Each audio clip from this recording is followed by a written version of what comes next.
নমস্কার বন্ধুরা, চলে এলাম ছোট্ট একটি ব্লগ ভিডিও নিয়ে। আজকে ভিডিওটা একটু অন্যরকম, অনেকদিন ভিডিও করা হয় না, সময় পেলাম আজকে আবার একটু ভিডিও করলাম। সকালে ঘুম থেকে উঠে ফ্রেশ হয়ে ডিউটিতে চলে গেলাম। আজকে এমন একটি দিন, আমার লাস্ট দিন এখানে ডিউটি করার। আমরা যারা প্রবাসী আছি, বাইরে কাজ করি, কখন কোথায় ভালো কখন কোথায় ঠিক আমরা কেউই বলতে পারি না।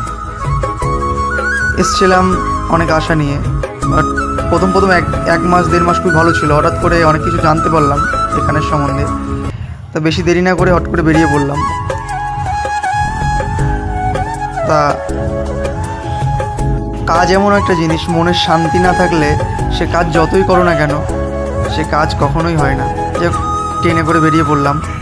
একটি কথা স্টেশনে মনে পড়ছিল, কেউ আসছে আশায়, কেউ ফিরছে নিরাশায়। তাই না? কত ট্রেনে আসছে মানুষ কত আশা নিয়ে, আবার এই ট্রেনে করেই কত মানুষ ফিরছে কত আশা শেষ করে। যে চলে গেলাম গন্তব্য স্টেশনে। ভিডিওটি এই পর্যন্ত, টাটা।